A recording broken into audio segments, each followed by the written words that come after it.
근육이 향상이 돼야 뇌가 움직일 수 있는 조건들이 만들어져요. 뇌를 활성화시키고 싶으면은 우선 부터 키워야 됩니다.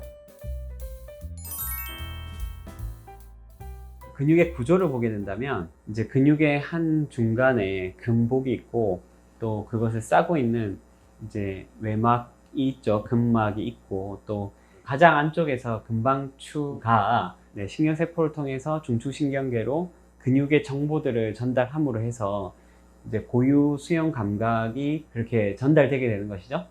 그런 과정을 통해서 근육이 뇌와 소통을 하게 되는데요. 그 가운데서 실제로 근육에서 이제 분비되는 여러 가지 그 단백질들이 있어요. 카텝신 B라는 단백질이 있는데 이 단백질은 신경 영양인자가 계속해서 더 발현될 수 있도록 하는 효과가 이 카테신 B로부터 나왔다고 합니다. 그러니까 이게 근육에서부터 분비되는 단백질이 뇌에 어떤 직접적인 영향을 주는지에 대한 연구였고 신경 영양인자를 유래했다. 그러니까 근육에서부터 그런 것이 나왔다는 것이 의미가 있는 것이죠. 그러니까 근육에서 전달되는 단백질에 의해서 이제 뇌가 성장하는 것이 여기서 또 구체적으로 밝혀지는 거죠.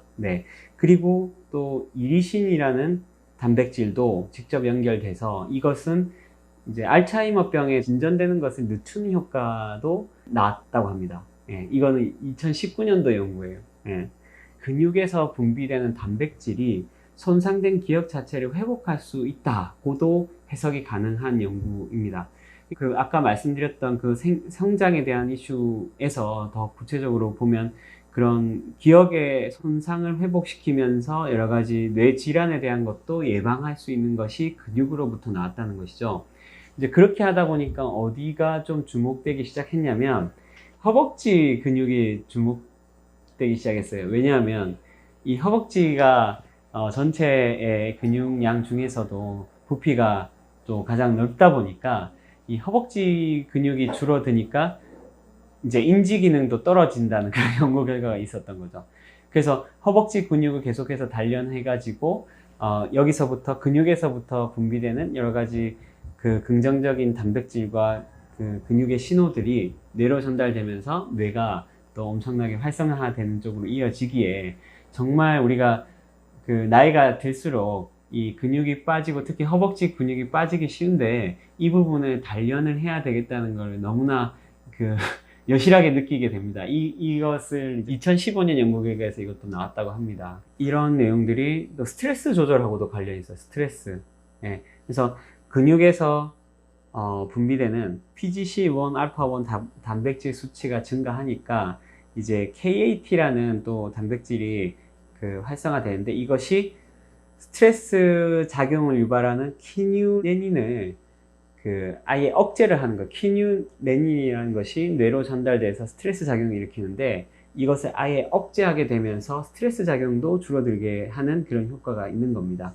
그러니까 근육에서 나오는 그런 단백질이 스트레스 작용을 억제하고 또 아까도 얘기했듯이 긍정적 정서를 일으키게 하는 그런 작용들이 만들어내니까 운동을 하고 나면 저도 항상 느끼는 것이 땀을 뻘뻘 흘리고 잠깐 이제 호흡을 고르는 사이에 기분이 엄청나게 좋아져요. 그런 거 여러분들 체험해 보시지 않으셨어요? 그래서 실제로 그런 어떤 정서의 변화까지도 이 근육에서부터 분비되는 단백질에 의해서 나타난다는 거. 그래서 이게 정말 뇌 활성뿐만 아니라 우리가 직접적으로 생활 속에서 경험하는 상황 속에서도 긍정적으로 응용할 수 있는 부분이 굉장히 많이 있다는 겁니다. 그래서 근육이 뇌를 자극하고 근육이 뇌를 활성화시키고 근육에 의해서 여러 가지 정서와 인지 기능 자체도 변화가 될 수 있다는 거를 제가 지금 쭉 말씀을 드린 거예요. 이렇게 얘기하니까 막 근육을 단련시키고 싶지 않으십니까? 뇌를 활성화시키고 싶으면은 우선 근력부터 키워야 됩니다. 이 근력이 향상이 돼야 기본적인 뇌가 움직일 수 있는 조건들이 만들어져요. 일단 피가 공급되잖아요. 그리고 또 중요한 요소 중에 하나는 우리가 이제 심장에서부터 혈액이 온몸으로 공급되잖아요. 우리의 혈액이. 근데 그 말초 혈관까지 갔다가 다시 심장으로 들어오는 이 혈액은 근육의 움직임에 의해서 이동이 됩니다. 그러니까 정맥은 근육과 아주 밀접한 관계가 있어요. 그래서 근육을 단련하고 그 여러 가지 그런 활동을 했을 때 이 심장으로 다시 혈액이 들어오면서 이 순환이 일어나게 되는 겁니다. 그러니까 제가 아까 말씀드렸던 그 호르몬의 전신의 순환이라든지 대사 작용이 원활해지는 거가 또 여기서 연결되죠.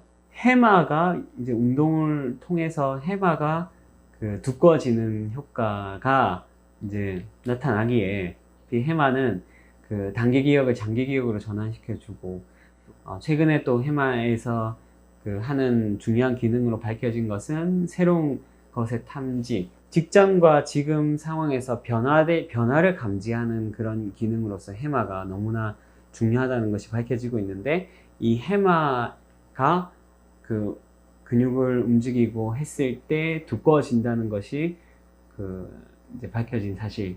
그럴 수밖에 없지 않을까요? 뇌가 운동에서 탄생했다고 했잖아요, 그죠?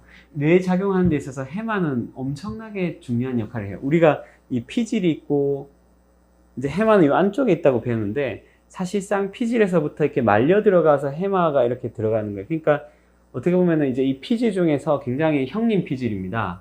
안쪽에 이렇게 연결돼 가지고 말려 들어가 있어요. 그래서 여기서부터 사실은 여러 가지 그 뇌의 전반적인 뭐 격자의 신경망을 만드는 데 있어서 엄청나게 중요한 기능을 하는 것이 해마의 기능인데, 그런 해마가 운동을 통해서 두꺼워진다. 그리고 이제 뭐 운동을 하는 과정에서 실제로 뭐 이게 움직이게 되니까 그 보여지는 여러 가지 그 주변의 환경들 자체도 많이 변화하겠죠. 그러니까 당연히 그런 변화하는 것에 대한 인지하고도 또 연결되지 않을까, 저는 그렇게도 생각이 돼요.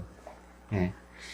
그래서 이제 근육에서 분비되는 단백질 자체도 역으로 뇌로 올라가서 그 뇌에서 이렇게 변화를 일으킨다. 그리고 여러 가지 뇌가 잘 활동할 수 있는 여건들을 근육의 움직임을 통해서 마련할 수 있다. 이거가 중요한 포인트가 되겠습니다.